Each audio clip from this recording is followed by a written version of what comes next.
ምዕራፍ 6 ኣቱም ውሉድ ቅኑዕ እዩ እሞ ንወለድኹም ብጐይታ ተኣዘዝዎም ከመይ ምእንቲ ኺቐንዓካ ኣብ ምድሪ ኸዓ ነዊሕ ዕድመ ምእንቲ ኺህልወካ ዝብል ተስፋ ዝሓዘ ቀዳማይ ትእዛዝ ኣቦኻን ኣዴኻን ኣኽብር ዝብል እዩ።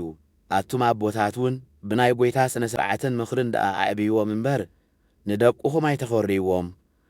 ኣቱም ግዙኣት ነቶም ብስጋ ጐይተትኩም ብፍርሃትን ብረዓድን ብቕኑዕ ልብን ከም ንክርስቶስ ጌርኩም ተኣዘዝዎም። ከም ኣገልገልቲ ክርስቶስ ንፍቓድ ኣምላኽ ብልቢ እናፈጸምኩም እምበር ንሰብ ከተሓጉስ ኢልኩም ንገጽ ርአ ኣይትግበርዎ። ንሰብ ዘይኮነስ ከም ንጐይታ ጌርኩም ብፍታው ተገዝኡ። ምኽንያቱ ግዙእ ኾነ ጐይታ ነፍሲ ወከፍ ሰናይ ዝገበረ ካብ ጐይታ ኢየሱስ ዓስቡ ከም ዝቕበል ፍለጡ። ንስኻትኩም እውን ኣቱም ጐይቶት ልክዕ ኸምኡ ግበሩሎም።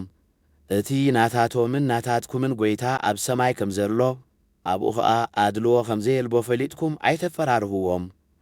ብዝተረፈ ኣሕዋተየ ብጐይታን ብጽምዓት ሓይሉን በርትዑ። ንፍሕሶ ሰይጣን ተቃዊምኩም ምእንቲ ኽትክእሉ ኣጽዋር ኣምላኽ ብምልኡ ልበሱ።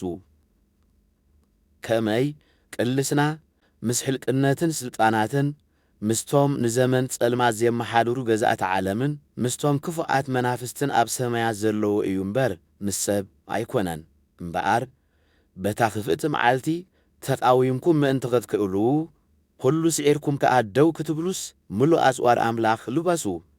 ደጊም ሕቝኹም ብሓቂ ተዓጢቕኩም ድርዒ ጽድቂ እውን ተኸዲምኩም ቁሙ። ነቲ ሰላም ዝህብ ወንጌል ኣብ እጋርኩም ከማሳእን ብምእታው ተዳሊኹም ደው በሉ። ኣብ ርእሲ ዝኹሉ ኸዓ ነቲ ናይቲ ክፉእ ሃልሃል ዝብል ፍላጻታት ኩሉ ኸተጥፍእሉ እትኽእሉ ዋልታ እምነት ኣልዕሉ። ናይ ምድሓም ቆቢዕ ሓጺን ኣእትዉ። ናይ መንፈስ ቅዱስ ሰይፊ እውን ማለት ቃል ኣምላኽ ሓዙ። ብኹሉ ጸሎትን ልማኖን ኩሉ ሳዕ ብመንፈስ ጸልዩ። ስለዚ ኸዓ ተስፋ ኣይቈረጽኩም ስለ ኹሎም ኣመንቲ ኣብ ጸሎት ተጸመዱ። ምእንታይ እውን ክዛረብ ከለኹ ነቲ ምስጢር ወንጌል ብትብዓት ክነግር ቃል ኪወሃበኒ ጸልዩ። ብመቑሕ ዝኣሰርኩ ምእንቲ ወንጌል ናይ ክርስቶስ ኣምባሳደር እየ እሞ ከምቲ ዝግብኣኒ ብትብዓት ተዛሪበ ምእንቲ ኽኽእል ጸልዩለይ። ሕጂ ኸዓ ከመይ ከም ዘለኹን እንታይ ይገብር ከም ዘለኹን ምእንቲ ኽትፈልጡ እቲ ፍቁር ሓወይን ብጐይታ ኸዓ እሙን ኣገልጋልን ዝኾነ ትኪቆስ ንኹሉ ኸይፍልጠኩም እዩ። ናባኻትኩም ሰደድክዎ እውን ብዛዕባና ኩሉ ፈሊጥኩም ልብኹም ምእንቲ ኺትጸናናዕ ኢለ እየ።